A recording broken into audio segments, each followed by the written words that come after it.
Allahumma salli ala Sayyidina Muhammadin wa ala ali Sayyidina Muhammadin wa sallim. Moi, je m'appelle Boubacar Touré. Je suis un guide de bonne guérison de lumière pour la jeunesse et pour l'humanité tout entière.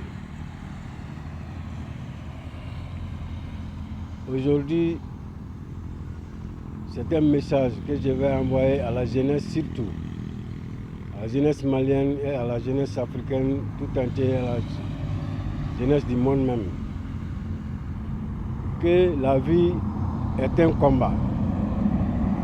Tu dois comprendre que la vie, le combat de vie, c'est une continuité. Depuis la naissance jusqu'à la réussite et jusqu'à ton jour dernier. Le combat ne s'arrête jamais.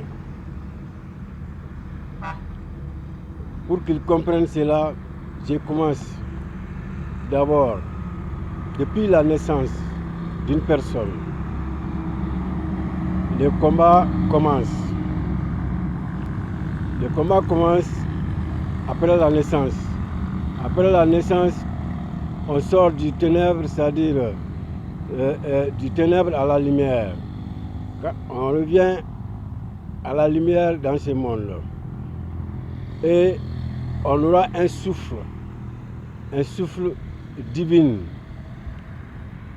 Et ce souffle divin qui s'appelle l'âme, c'est la lumière, c'est notre lumière intérieure, qui est notre guide principal.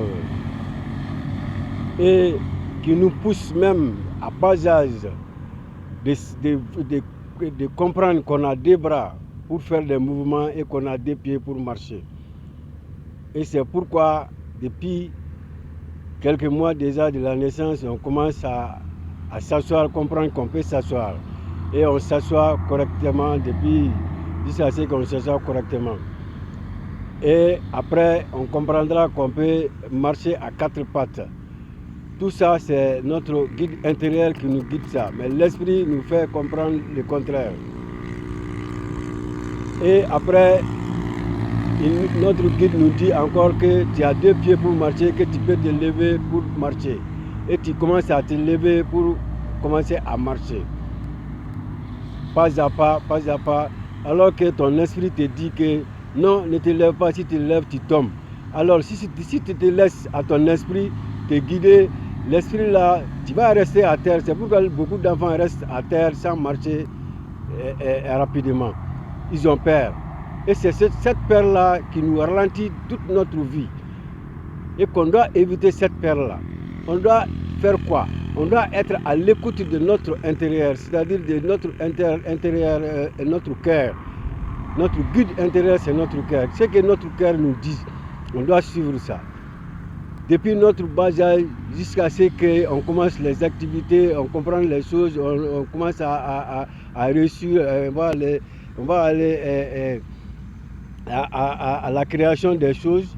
Il faut écouter toujours son cœur, son intérieur, qui est le guide principal que toute personne a. Mais si on se laisse guider par notre esprit, là, ce serait difficile de réussir dans la vie. Il faut écouter ton intérieur, ton guide intérieur, c'est-à-dire ton cœur, là où il y a la lumière. Elle ne se trompe jamais. Ce guide-là ne se trompe jamais.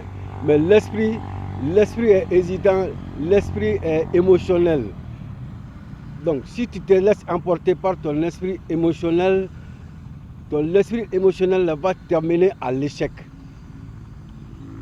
Et quand tu vas comprendre que tu fais un échec sur une création ou sur quelque chose, tu dois rapidement comprendre que tu dois te relever pour aller. Parce que l'échec c'est l'arbre de la... L'échec c'est l'eau, l'échec c'est l'échec qui alimente le succès. On ne peut pas avoir le succès sans échec. Quand tu plantes l'arbre du succès, pour l'agrandir, il faut que ça soit arrosé avec l'échec, l'eau de l'échec. autant d'échecs, autant que l'arbre pousse, autant d'échecs, autant que l'arbre de réussite pousse, jusqu'à la réussite finale. Et c'est ce que je veux expliquer aux jeunes pour qu'ils comprennent que il faut nettoyer l'esprit, il faut nettoyer ton intérieur, écouter ton intérieur, travailler avec ton intérieur, connaître soi-même, avoir confiance en soi-même, aimer soi-même et se mettre en priorité dans toutes choses. Dans tout ce que tu fais, tu te mets en priorité. Et tu ne penses qu'à toi-même et tu ne penses que positivement. Les pensées négatives sont pour les autres. Ils n'ont qu'à faire ce qu'ils veulent. Tu ne dois pas écouter quelqu'un pour faire quelque chose. Non. Ça c'est pour lui, ce n'est pas pour toi. Tu écoutes ton intérêt, ce que ton cœur te dit là, ce que ton intérêt te dit, tu suis ça. Voilà. C'est ce que j'ai à dire aujourd'hui pour une première partie, pour une première vidéo pour la jeunesse malienne, africaine et mondiale. Voilà, je vous remercie.